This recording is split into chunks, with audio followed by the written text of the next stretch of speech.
పేదవారికి పెత్తందారీ వ్యవస్థకి మధ్య జరగబోతున్నటువంటి యుద్ధం మా నాయకుడు ఎప్పుడైతే చెప్పారో కానీ ఆ స్టేట్మెంట్ విజయవాడ పశ్చిమ నియోజకవర్గానికి బాగా సూట్ అవుతుంది. ఎందుకంటే ఒక సామాన్యుడైనటువంటి మా షేక్ ఆసిఫ్ గారు, అలాగే బ్యాంక్ రాబరీలు చేసి కొన్ని కోట్లకి అధిపతిగా పడగలెత్తినటువంటి సుజనా చౌదరి మరి ఇక్కడికి వచ్చి పోటీ చేస్తాను అనడం అనేది మరి పెత్తందారీ వ్యవస్థకి మరి అది దశ కాదా అని నేను అడుగుతా ఉన్నాను. మరి ప్రజలందరూ కూడా ఇదే ఆలోచిస్తూ ఉన్నారు.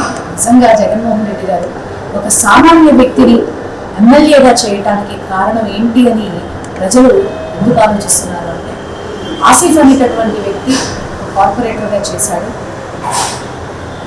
మూలాల్లో ప్రజలతో ఏ విధంగా ఉండాలి, ఏ విధంగా మమేకం అవ్వాలి, ప్రజలకి ఏ విధంగా తోడుగా ఉండాలి, ఒక సమస్య వచ్చిందంటే అధికారులతో ఏ విధంగా దూసుకుపోయి మాట్లాడగలగాలి అనేటటువంటిది ఒక కార్పొరేటర్గా తనకున్నటువంటి అనుభవాన్ని మరి ఈనాడు ఎమ్మెల్యేగా ఆయన నిలబెట్టి ప్రజలకు అందుబాటులో ఉండేటటువంటి వ్యక్తిగా, ఎందుకంటే పశ్చిమ నియోజకవర్గంలో మైనారిటీ వ్యక్తిగా, పశ్చిమ నియోజకవర్గ ఓటర్గా, పశ్చిమ నియోజకవర్గానికి సంబంధించినటువంటి వ్యక్తిగా మరి ప్రజలందరికీ కూడా అందుబాటులో ఉండేటటువంటి వ్యక్తిగా కేవలం ఆసిఫ్ గారు మాత్రమే ఉండగలుగుతారు.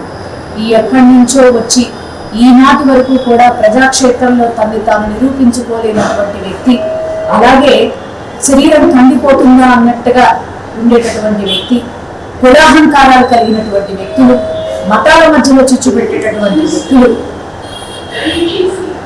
ఏ ఒక్కరిని కూడా సమానంగా చూడలేనటువంటి వ్యక్తులు, ఇలాంటి వ్యక్తుల్ని పశ్చిమ నియోజకవర్గ ప్రజలు స్వీకరిస్తారనుకోవటం వాళ్ళ భ్రమ.